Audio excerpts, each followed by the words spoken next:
नमस्कार जनता, जय श्री लक्ष्मी नारायण, जय Shiv Shakti, triple tree divine knowledge channel में आप सभी जनता का स्वागत है। जनता, आज मैं इस खास वीडियो के थ्रू आप सभी लोगों को स्वर्ग लोक कहाँ है इस बारे में इंफॉर्मेशन दूंगी और साथ में ये भी बताऊंगी कि स्वर्ग लोक काल्पनिक है या सच, और ये वीडियो धर्मद्रोही लोगों के ऊपर भी अप्लाई होंगे।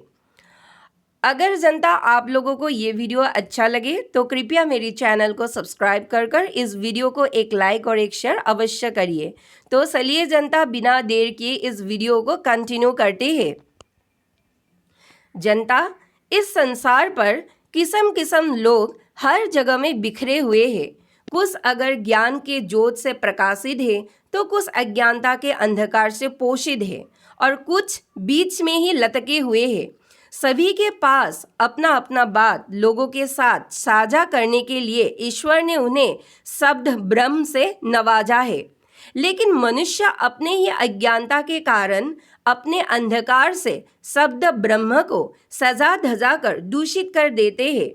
इन्हीं दूषित शब्द ब्रह्म अर्थात कथनी से पीड़ित होकर मैं आज आप सभी जनता के लिए सच्चाई का पितौरा अपने सत्य शब्द ब्रह्म से खोलने वाली हूँ आप लोगों के सामने।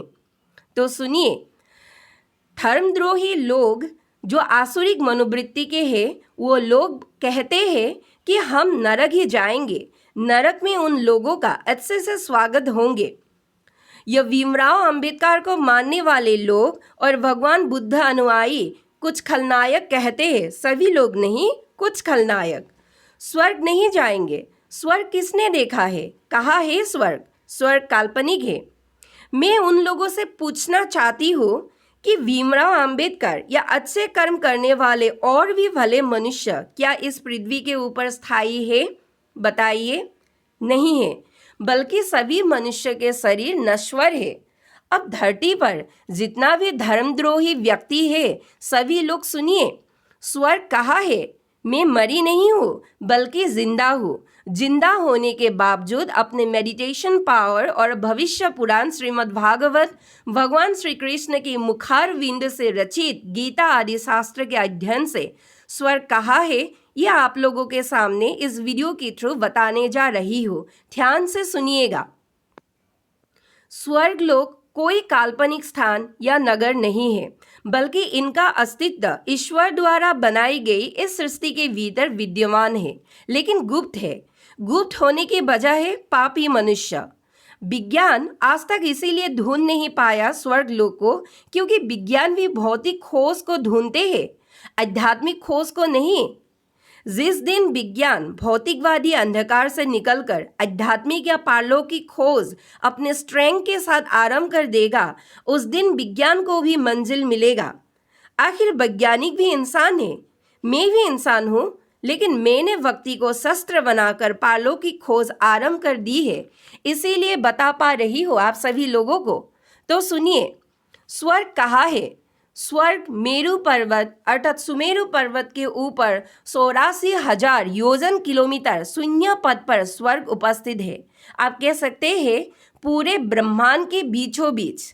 यह स्वर्ग लोग दृश्यमान मनुष्य के मन के स्थिति के आधार पर प्रकट नहीं होते हैं, क्योंकि मनुष्य की कुछ सीमा है। सीमा के परे अगाध भक्ति के आधार पर ही जा सकते हैं। ऊपर से मनुष्य पापी है, वसन असत्य है, इसलिए हम मनुष्यों को पापों के प्रति जागृत होकर इस पाप से मुक्त होने की कोशिश अपनी जिंदगी में जारी रखना चाहिए। स्वर्ग लोक विभिन्न देवी देवताओं का निवास स्थान है। बीच बीच में स्वर्ग लोक पर ईश्वरीय शक्ति और तामसिक शक्ति भी प्रकट होते रहते हैं। यह स्वर्ग लोक कर्मों के आधार पर प्राप्त होने वाला एक अस्थायी स्थान है, जहाँ पुण्य करने वाले आत्मा को अपने पुण्य कर्मों के प्रभाव से सुखों को अनुभव कराते हैं, लेकिन यह सुख स्थायी नहीं है। जब आपकी पुण्य कर्मों के प्रभाव खत्म हो जाते हैं, मृतक के आत्मा को पुनर्मृत्यु लोक में वापस आना पड़ता है। यही विधि का विधान है।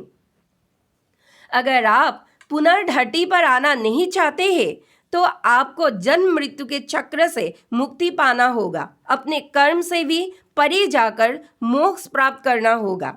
अर्थात यहाँ पर आपका कॉन्सेप्ट थोड़ा सा हिल जाता है, अर्थात आपको कर्म भी चाहिए, धर्म भी चाहिए, देवी देवताओं के ऊपर अटूट श्रद्धा और भक्ति भी चाहिए।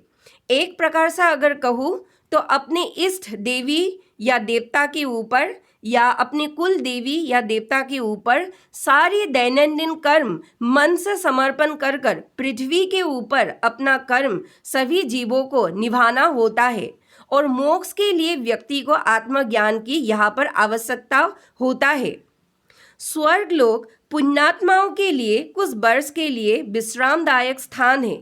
यहाँ पर किसी भौतिक संसाधन की कमी नहीं है। सुखद और शांतिदायक मंगलकारी दशों दिशाओं में दिव्य वातावरण है। खाने पीने की किसी भी चीज की कोई कमी नहीं। यहाँ के मुख्य राजा है वज्रधारी इंद्रदेव। उनके साथ साथ अग्निदेव, वायुदेव, सूर्यदेव आदि अनेक देव, अप्सरा, गंधर्व, गुरु बृहस्पति आदि का स्थान है। इन देवों के आयु की अवधि लंबी है, लेकिन अपने अपने दायित्व इस धरा पर सभी देव और देवी वहन करते हैं।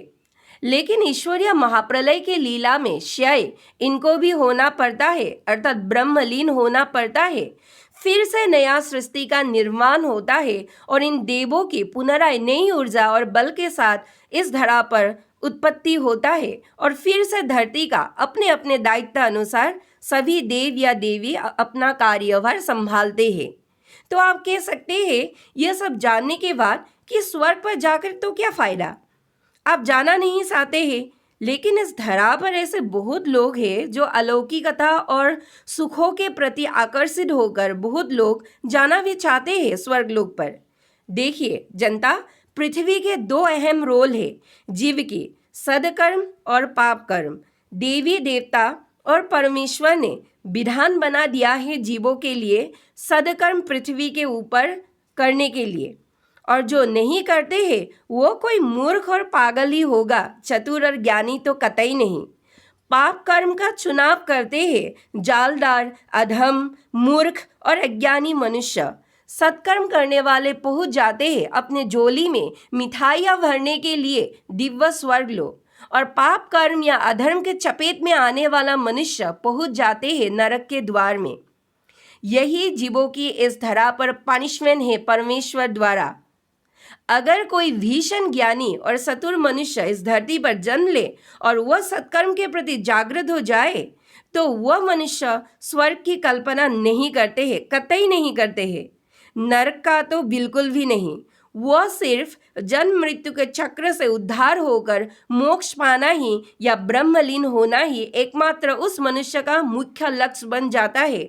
और जिस मनुष्य को अंधकार से अंधकार के वश में आकर कुछ भी नहीं चाहिए और धरती पर अपना मनमानी करते हैं, वह सिर्फ अपने वाणी में दोष लगाकर और वह अपने कर्म में दोष लगाकर इस धरा के ऊपर अपना कर्म खराब कर कर घूमते रहते हैं एक शैतान की तरह और खुद को कुतर्की बना लेते हैं। तो यही सच्चाई है दोस्त स्वर्ग लोक का।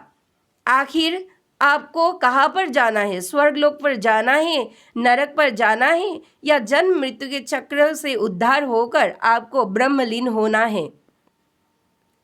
तो दोस्त यही है स्वर्ग की असली डेफिनेशंस।